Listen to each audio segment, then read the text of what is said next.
Em Jesus, amigo, temos mais chegado que um irmão.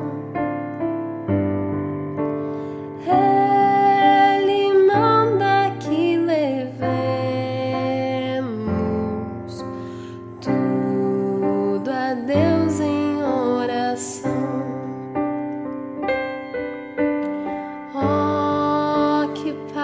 Perdemos sempre, oh, que dor no coração, só porque nós não levamos tudo a Deus em oração.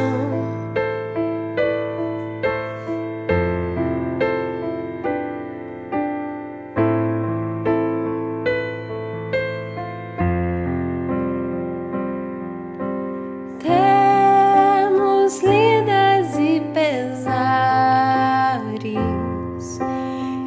e na vida tentação, não ficamos sem conforto, indo a Cristo em oração.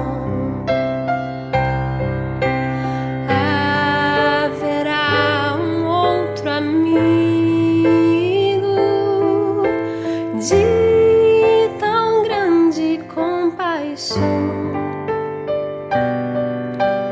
aos contritos Jesus Cristo sempre atende em oração.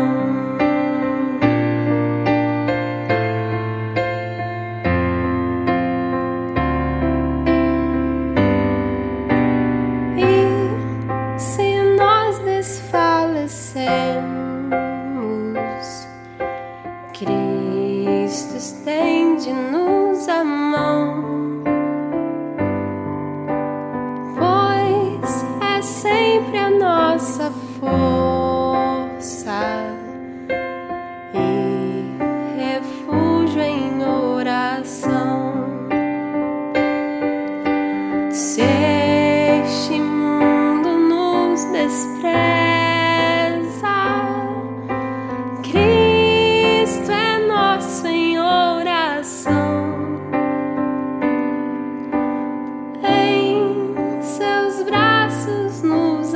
acolhe e nos dá consolação. Em seus braços nos acolhe e nos dá consolação.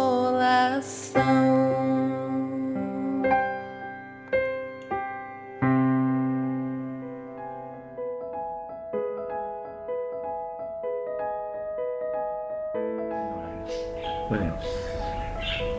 Pai Santo, Pai querido, Deus amado, nós te louvamos, Pai, na beleza da tua santidade, Senhor querido, porque tu és nosso Deus, nosso refúgio, nossa fortaleza, tu és nosso socorro, meu presente na tribulação, Pai. Senhor, tu és, Senhor Deus, a nossa rocha, Pai, em quem nós confiamos, Senhor Jesus querido. Pai, o salmista diz: eleva meus olhos para o monte, de onde virá o socorro. O meu socorro vem do Senhor, que fez os céus e a terra. E tu és o nosso socorro, Pai. Nós viemos, Senhor, nesta manhã, Senhor, nesse dia, Senhor Deus querido, pedir ao Senhor, meu Deus amado, que o Senhor possa, Pai, entrar em providência, Pai, sobre a vida de cada servo do Senhor, que nesta hora está orando comigo e pedindo ao Senhor que o Senhor venha, Pai.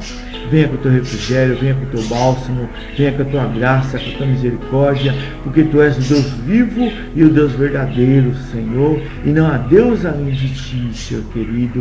Ah, Senhor, Senhor, o Deus disse na tua palavra que quantas vezes se queria ajuntar, Senhor, Jerusalém, como a galinha junta os seus pintinhos, Senhor querido. E aqui estamos nós, cada um de nós, queremos ser abraçados por ti, Pai.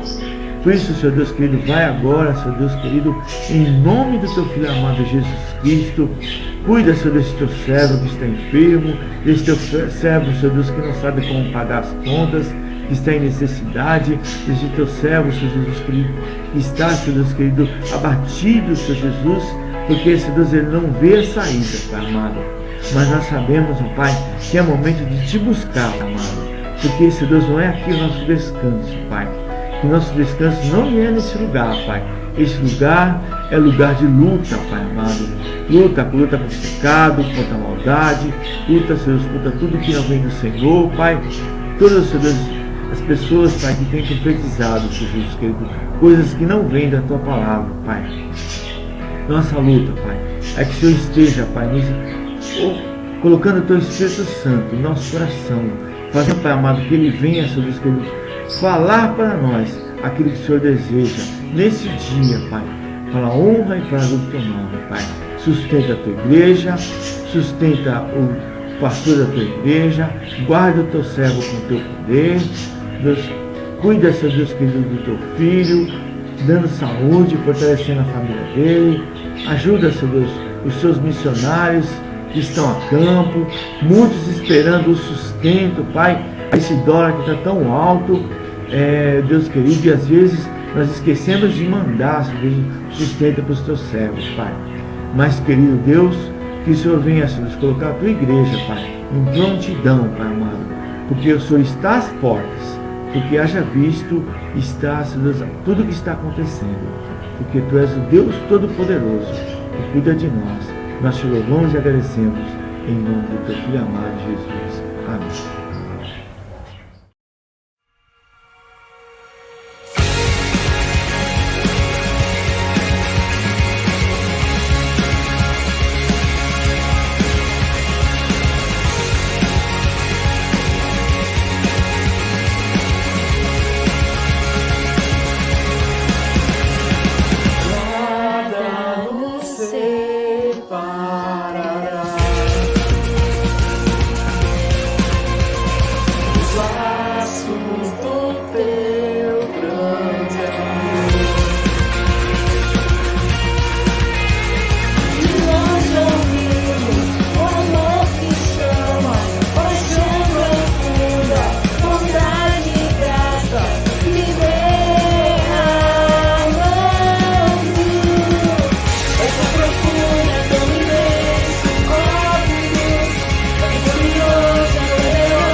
Graça e a paz, irmãos.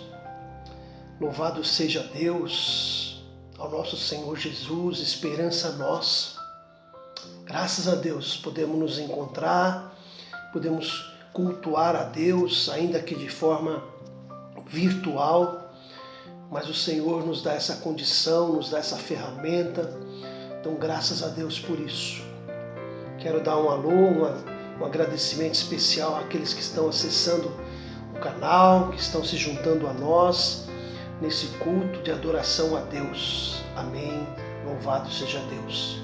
Quero compartilhar da palavra de Deus com os irmãos, registrada no Evangelho de João, capítulo 9. Evangelho de João, capítulo 9. Quero estar meditando no seguinte tema: antes cego, agora vejo. Antes cego, agora vejo. Evangelho de João, capítulo 9. Pode deixar sua Bíblia aberta para nós estarmos discorrendo a respeito do versículo 1 até o 41. Mas de antemão quero ler o versículo 25. Ele respondendo disse: não sei se sou pecador. Uma coisa sei, eu era cego e agora vejo. Antes cego, agora vejo. Quero agradecer aqui a colaboração do site Marcas do Evangelho, da onde eu extraí as minhas pesquisas na pessoa do pastor Jairo Carvalho. Quero louvar a Deus por esta vida que tem contribuído com a expansão do Evangelho. Amados irmãos, na continuidade do ministério do Senhor Jesus, em uma de suas andanças, no cumprimento da sua missão, ele se apresentou como a luz do mundo, ali no Evangelho de João, capítulo 8.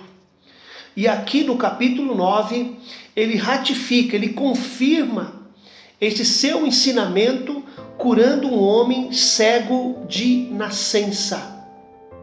Esta é a passagem. O outro detalhe importante que eu vejo aqui é que Jesus, sendo Filho de Deus, sendo Ele o próprio Deus encarnado, Ele vai dar mais uma prova de que Ele é Deus. Por quê?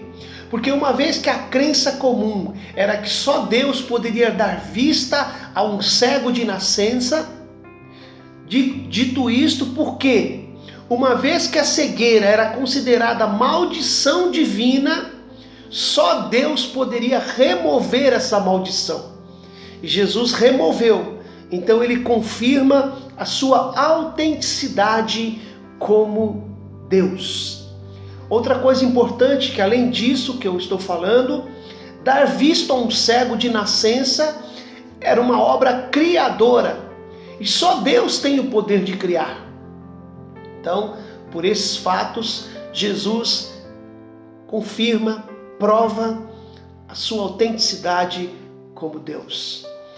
Esse milagre, segundo João capítulo 9, é um dos milagres muito bem documentados, muito bem ratificados, pois além dos discípulos que estavam presentes, tem também a pessoa dos vizinhos, tem os pais, tem os fariseus que naquele momento eram os opositores, que precisariam admitir que de fato um cego de nascença agora estava enxergando. Então, irmãos, a riqueza do texto vai nos apontar verdades eternas para aquela época e para nós hoje também, com certeza. Primeira coisa que eu vejo como uma riqueza nesse texto é que é um milagre da criação ímpar. Por quê? Um milagre singular. Não tem em outro lugar da Bíblia um milagre como esse. Jesus ainda está em Jerusalém e ao caminhar com seus discípulos e com certeza muitos seguidores, ele vê um homem cego de nascença. No versículo 1, naquele tempo não restavam muitas opções para um cego, a não ser mendigar. E era isso que esse homem estava fazendo quando Jesus estava passando. O texto inicia afirmando que Jesus passou, viu um cego de nascença. Ali estava aquele homem, cego, mendigo, cresceu cego, não sabia ler, não sabia escrever, não tinha nenhuma utilidade para a sociedade judaica. Atualmente, graças a Deus, os cegos podem aprender, eles podem ler, eles podem escrever, pois através do sistema Braille. Mas naquele tempo de Jesus, os cegos não tinham nenhum valor. Nascer cego era apontado logo como um castigo por pecados que haviam sido cometidos. Mas a grande verdade que o texto diz, versículo 1, Jesus o viu. É interessante que Jesus o vê. Veja só, numa cidade como Jerusalém, uma cidade grande, um centro urbano, com muitas aglomerações, muita gente nas ruas, com certeza era difícil ser notado por alguém, mas um homem cego é visto. Então, ele não vai permanecer na escuridão, porque Jesus o viu, Jesus o enxergou. Essa pessoa que era esquecida pela sociedade, marginalizada, coberta pelo manto escuro das trevas, foi vista pelo Senhor Jesus. Jesus vê, irmãos, cada um. Jesus vê multidões, mas também Jesus vê o indivíduo. E Jesus prendeu sua atenção naquele homem pobre, mendigo, cego. Segunda coisa que eu vejo interessante nesse texto é que surge uma pergunta. Aliás, não uma, mais de uma. Aqui a gente vê que as pessoas analisam um cego de nascença naquela época sofrendo sobre formas diferentes. Jesus vai olhar para aquele homem com um olhar de misericórdia. Já os discípulos não viram o homem como alguém digno de misericórdia, mas sim como uma pessoa para ser discutida a questão dela. Por que ela estaria cega? Jesus não está olhando para nenhum tipo de discussão, porque é muito mais fácil discutir um assunto como o pecado do que ministrar a real necessidade de que uma vida está precisando. E é disso que Jesus se ocupa. Jesus se ocupa em ministrar, em fazer a obra e não ficar discutindo sobre o que teria levado a pessoa a estar naquela situação. Aí os seus discípulos, que estavam imersos naquela crença de causa e efeito, já começaram a indagá-lo com um julgamento totalmente errado. Ao verem aquele homem cego, os discípulos fizeram uma pergunta perturbadora: Rabi, quem pecou para que ele nascesse cego? Ele ou seus pais? No versículo 2 está essa primeira pergunta. E isso mostra que não só os discípulos, mas nós somos seres humanos dessa forma. Nós somos muitas vezes implacáveis, julgamos o que não sabemos, o que não conhecemos e condenamos através dos preconceitos. Tratamos com indiferença, vemos multidões e não enxergamos o cuidado que cada pessoa precisa, que está necessitando. Em vez de buscar uma solução para o alívio do sofrimento alheio, aqueles discípulos e muitas vezes nós também queremos especular o problema da origem do mal. Por que aconteceu isso? Por que aconteceu aquilo com aquela pessoa? Mas um ponto aqui merece destaque. Por quê? Os judeus criam na pré-existência das almas. E por isso então tem essa pergunta: se ele que pecou antes de nascer ou foram seus pais? Os judeus tinham essa crença na pré-existência da alma. Amados, no ano de 85 até 185 a 254 depois de Cristo, surgiu um escritor, um teólogo chamado Orígenes. Ele era um dos pensadores cristãos da época e ele já ensinava a pré-existência da época, a pré-existência da alma no início do cristianismo.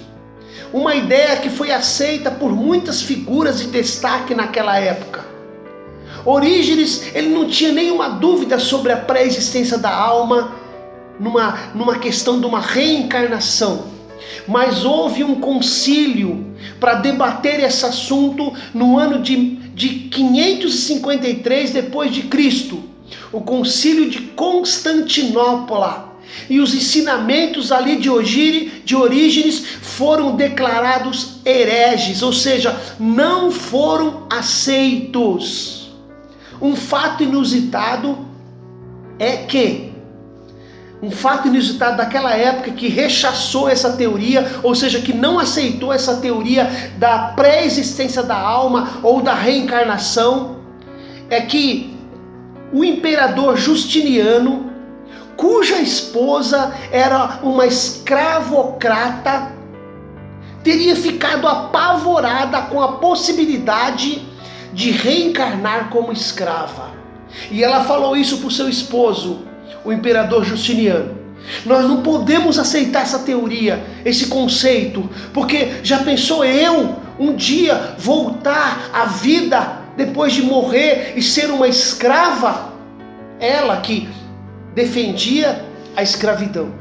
E aí então um dos motivos que essa doutrina foi rechaçada foi esse.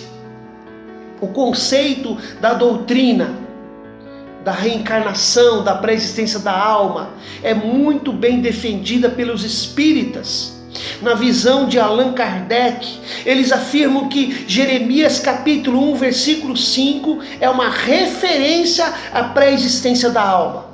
Diz lá o texto de Jeremias 1, versículo 5: antes que te formasse no ventre te conheci, antes que saísse da madre te santifiquei, as nações te dei por profeta. E eles então extraem desse texto da Bíblia o sustentáculo dessa doutrina espírita. E além dos kardecistas, outros movimentos também ensinam essa doutrina. Por exemplo, os mormons, os membros do movimento Nova Era, eles creem que o versículo em pauta, que é Jeremias 1,5, indica que Jeremias pré-existiu como uma alma, sem o corpo, antes de ser encarnado. Enquanto, irmãos, essa doutrina da reencarnação crê que a alma tem uma espécie de peregrinação após a morte e volta em outro nascimento, aqueles que acreditam na pré-existência da alma afirmam que existe uma espécie de pré-mundo, ou um mundo espiritual, ou até mesmo um tipo de sala em que todas as almas ficam ali, que foram criadas por Deus, ficam ali confinadas até o tempo apropriado para que possam encarnar. Eles creem nisso. O texto de Jeremias 1,5 não dá nenhum tipo de interpretação nesse sentido. O texto de Jeremias 5 não balança nem para um lado nem para o outro. O texto é muito claro. O texto traz uma interpretação da onisciência de Deus e do pré-chamamento de Jeremias ao ministério profético, e não a pré-existência de Jeremias como um ser vivente antes do seu nascimento. Não tem nada a ver uma coisa com a outra, infelizmente. Outra doutrina explícita na pergunta dos discípulos é que os judeus relacionavam cada infidelidade a um pecado em particular.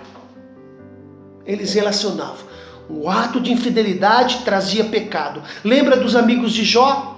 Que relacionaram as aflições de Jó aos supostos pecados de crueldade que ele teria feito?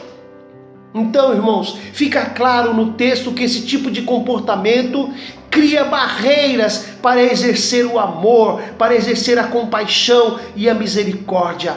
Os discípulos não tinham isso. Eles estavam olhando para uma outra coisa, enquanto que Jesus estava olhando para a alma, para a vida daquele cego.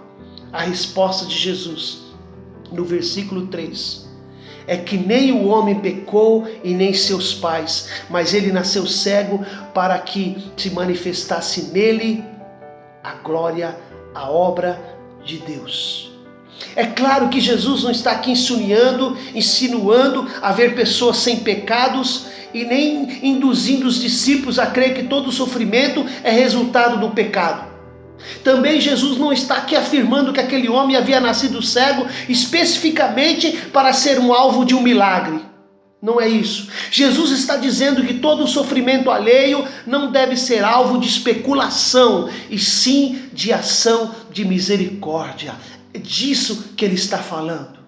E isso não significa que Deus intencionalmente faz uma criança nascer cega ou com algum outro problema e depois de muitos anos vai revelar a sua glória, a sua obra, tirando-lhe aquele mal, aquela cegueira, aquela doença. Pensar assim era uma afronta ao caráter amoroso de Deus. O sentido do texto é que o Deus soberano, mesmo diante da infelicidade, mesmo da tragédia, da cegueira de uma criança, e quando ela se torna adulta, ele faz a vista voltar, e a glória dele será revelada na vida desta pessoa. As tragédias dão a Deus uma oportunidade de revelar o seu amor à vida das pessoas. Não é Deus o culpado pelas tragédias, mas Deus é sim o agente de transformação de tragédias, de tristezas, em felicidade. Aleluia, glória a Deus. Também Jesus não nega que muitas enfermidades são produzidas pelos nossos pecados. Também não é isso que Jesus quer negar, que pode sim ter sido resposta de um ato impensado, de uma consequência. A Escritura faz uma relação entre pecado e doença. Jesus salientou isso com o paralítico do tanque de Betesda, lá em João 5. Vai e não peques mais, para que não te suceda coisa pior. Ele falou no versículo 14 de João 5. Ou seja, pode sim ser uma resposta de algo errado que aconteceu. É verdade. As tragédias dão a Deus uma oportunidade de revelar o seu amor. O milagre é milagre, irmãos. Nada menos. O milagre é milagre. E Jesus vai concluir a sua declaração de uma forma direta, sem rodeio. Pois às vezes nós queremos muito mais olhar o que está acontecendo com a pessoa do que olhar o milagre que Jesus está fazendo. Assim ele fala que as obras do Pai devem ser feitas com amor, com urgência, pois haverá um tempo, quando a noite chegar, que não mais será possível trabalhar. Muitos de nós, os crentes, não devem ficar discutindo a obra, pois o tempo é curto. Devemos fazer a obra de Deus enquanto é dia, pois quando chegar a noite ninguém mais vai poder trabalhar. E Jesus faz uma outra afirmação no versículo 5. Enquanto estou com vocês no mundo, eu sou a luz do mundo. Com isso Jesus nos dá um ensinamento. Igreja, cumpramos o nosso papel de anunciar Jesus à luz e não de ficar debatendo assuntos que fogem, assuntos que ocupam tempo, espaço e que nada acrescentam à vida de milhares de cegos que vivem sem a luz do mundo, que é Jesus. Jesus vai demonstrar como a obra de Deus é realizada, é feita, curando um cego e levando-o a crer nele como Salvador. Jesus, quando ordenou seus discípulos a pregar, em Mateus capítulo 10, versículos 7 e 8, ele diz assim: e indo, pregai, dizendo, é chegado o reino dos céus, curai os enfermos, limpai leprosos, ressuscitai mortos, expulsai os demônios, de graça recebestes, de graça dai. Então Jesus faz um milagre inédito aqui em João capítulo 9. E esse milagre é inédito não só na Bíblia, mas também na história. Nunca houvera nenhum registro que um cego de nascença havia sido curado. Quando Jesus concedeu visão a este homem, não foi simplesmente restaurar a vida dele, foi um ato de poder da criação, criar algo que não existia, aleluia, criar algo que foi feito pela primeira vez, e esse poder só Jesus tem. Cada cura que Jesus tinha era um caminho diferente. Ele nunca tratou as pessoas que foram curadas da mesma maneira. Ele sempre cuidou de cada pessoa de forma pessoal, singular, e nesse caso Jesus usou até um método aparentemente estranho para todos nós. Antes de curar o homem, ele cuspiu na terra, fez uma lama com a saliva, passou essa terra molhada nos olhos do cego. Aqui o Deus encarnado repete o que já havia feito na criação, quando ele do pó da terra fez o homem. Agora do pó da terra ele pega aquela lama, passa no homem e incentiva ele, provoca ele, desafia ele a obedecer e ir até o tanque de Siloé e se lavar.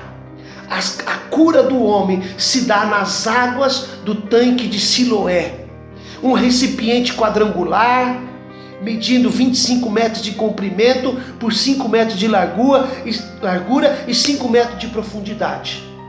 Jerônimo disse que o poço de Siloé ficava aos pés do Monte Sião. Ele não apresentava um fluxo contínuo de água, mas borbulhava em determinados dias e várias ocasiões. A água vinha de um canal subterrâneo com 530 metros de comprimento, da fonte chamada Virgem, localizada mais ao norte do Vale de Cedron. Esse túnel, descoberto em 1886, foi construído por ordem do rei Ezequias. Quando o lodo foi lavado dos olhos do cego, todas as outras suas limitações foram removidas, de modo que as dores, os sofrimentos do nascimento, a depressão, todo aquele mal acabaram, as dores, os terrores passaram, as ligações com o pecado, com o passado se foram, uma luz de liberdade brilhou nos olhos desse homem, aleluia, e essa luz de liberdade é o Senhor Jesus.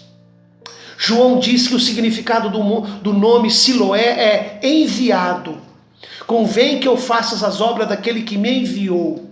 O homem foi, lavou e voltou vendo. Jesus o tocou e depois o sarou. Jesus o desafiou a crer na palavra e depois o milagre aconteceu. A fé desse homem o levou a obedecer e ele foi completamente curado. Fé e obediência são os lados da mesma moeda. Fé e obediência estão sempre em parceria, sempre juntos. E depois disso, depois desse milagre, o que foi que aconteceu? Aí vem um interrogatório, versículo 8 até o versículo 12. Um interrogatório, porque o homem é levado até os fariseus que não acreditam, que não creem, vão começar a colocar em dúvida aquele milagre extraordinário que aconteceu. Os vizinhos são interrogados, ninguém sabe direito o que aconteceu, mas o homem sabe.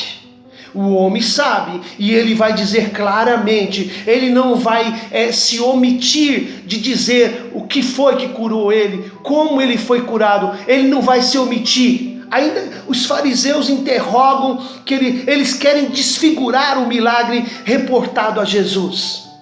Os fariseus não acreditam, e agora eles querem desfigurar o que Jesus teria feito. Agora eu digo para você, os milagres, qual você acredita ou não, eles existem e é Jesus quem os fazem, é Jesus quem tem poder de realizar. Essa ferrenha tradição que distorce a interpretação do milagre que Jesus fez. João informa que o dia em que Jesus fez o milagre foi num sábado. E por essas palavras ele indica por que razão eles levaram aquele homem aos fariseus. Eles levaram aquele homem ao fariseu porque o milagre tinha sido feito num sábado. Os fariseus estão com dúvida e eles fazem a pergunta de dúvida, assim como os vizinhos: como tal fato aconteceu? O problema, irmãos, é que essa cura, a semelhança do que ocorreu com o paralítico de Betesda, também se deu num sábado, e na ferrenha tradição que distorce a palavra de Deus dos fariseus, Jesus estaria quebrando a lei do sábado, por isso ele não podia ser um homem de Deus. É isso que eles querem dizer. Ele não pode ser um homem de Deus porque ele está indo contra a própria palavra de Deus. E essa tradição ferrenha, ela vai afastando as pessoas do grande e maravilhoso milagre que Jesus faz. No momento eles têm dúvida, mas eu digo para vocês, irmãos, quando uma pessoa às vezes tem dúvida, isso pode levar ela a acreditar. Eu digo para vocês, como pode um homem pecador fazer tais sinais? Eles dizem lá no versículo 16. O primeiro que quebra a lei do sábado para eles, a primeira dúvida que eles lançam é essa, que Jesus havia quebrado a lei dos sábados. Como alguém que quebra a lei do sábado, que não se importa com a lei que Deus deixou? Essa era a questão, mas nós sabemos muito bem que Jesus não está quebrando nenhuma lei, pelo contrário, não é errado fazer o bem no dia do Senhor, qual seja ele, não importa. A conclusão que Jesus tem é muito sábia, ele não está transgredindo nenhuma lei, ele está sim indo contra a interpretação que eles dão para a lei. Eles estão interpretando que a lei tem que ser seguida à risca e não pode se fazer o bem para uma pessoa.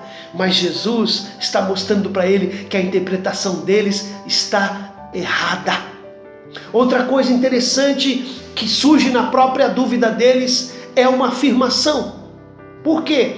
Porque do ponto de vista, eles se baseavam que qualquer pessoa que cura um cego, especialmente um cego de nascença, é de Deus.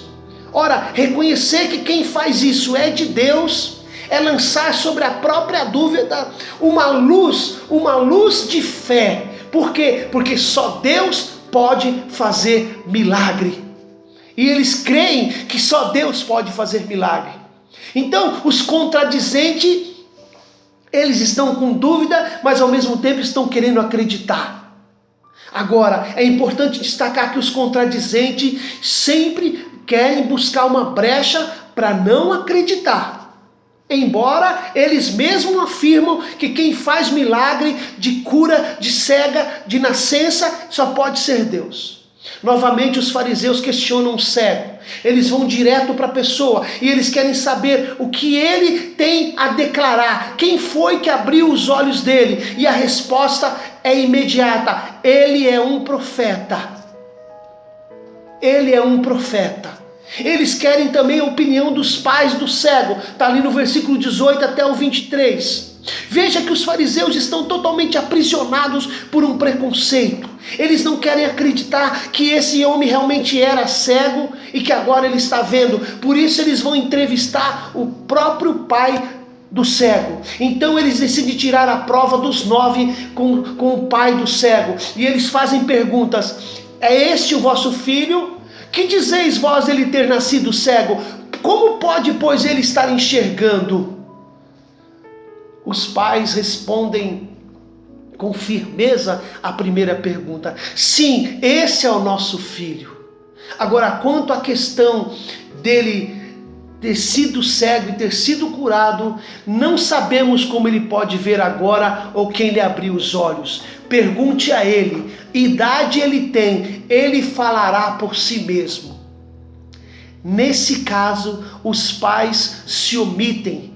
Por quê? Porque eles têm benfeitorias, eles têm privilégio de comunhão na sinagoga e eles estão com medo de serem excomungados da comunhão da sinagoga. E por essa razão os pais esquivam-se de responder com profundidade como fora que o filho deles havia ficado cego. Os fariseus então usam uma outra estratégia, tentando colocar o cego curado contra Jesus. E eles se voltam para o cego e vão dizer para ele: homem, para a glória de Deus, diga a verdade. Sabemos que esse homem é pecador. Eles tentam colocar uma brecha entre Jesus e o cego curado. Está ali no versículo 24 e no versículo 25. Mas no 25 o homem vai deixar claramente: se ele é pecador eu não sei, mas uma coisa eu sei, que eu era cego e agora vejo.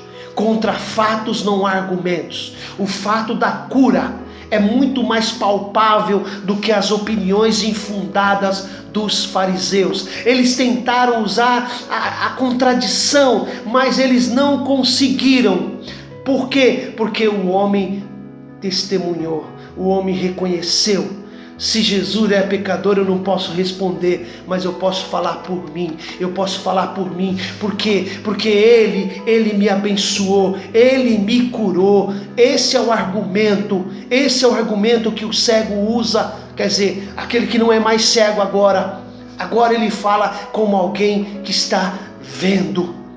E depois lá no versículo 35 até o 38, vai ter o encontro de Jesus com aquele que era cego. Ouvindo Jesus que os fariseus o tinham expulsado, foi ao encontro dele e disse para ele: crês no Filho do Homem? O homem respondeu: quem é ele, Senhor, para que eu creia nele? E Jesus lhe disse: tu já o viste, é esse que está falando contigo. E disse então o homem: eu creio, Senhor, e o adorou. Veja como a transformação de Jesus foi completa.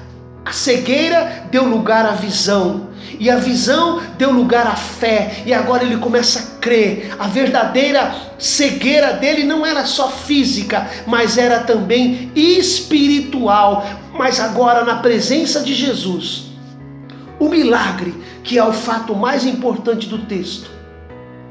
E é triste, irmãos, é triste quando alguém rejeita a luz, que é Cristo. não acredita nele como sendo a luz e vive em trevas, vive cego e pior, ainda acha que não é cego. Jesus Cristo, diz a Bíblia, é a luz do mundo, que nunca se apaga, e mais ainda ele promete que aqueles que o seguem terão a luz da vida. João 4,14. O famoso pregador Hendrick, ele diz que Cristo, como a nossa luz, é o objeto de nossa fé, torna-se a nossa possessão interior. Os verdadeiros seguidores de Cristo podem dizer que possuem a luz do mundo e a possuem para sempre. Através da sua união com Cristo, o crente reflete a luz de Deus, aleluia. A verdade que fui cego, mas agora vejo. Em Cristo enxergo a verdade da bendita palavra de Deus e por ela eu vivo. Deus abençoe a sua vida, que você teve a luz de Cristo, entrou na sua vida e hoje você enxerga. Assim como disse aquele que era cego, lá em João 9:25. Uma coisa sei, eu era cego e agora vejo. Deus te abençoe, que o Senhor Jesus a cada dia possa abrir os olhos da fé e a gente possa enxergar o milagre, o poder que Ele tem hoje e para todo sempre. Deus te abençoe em nome do Senhor Jesus. É um prazer em Cristo ter você aqui neste canal. Até uma próxima, assim o Senhor nos permitindo, em nome de Jesus. Um abraço.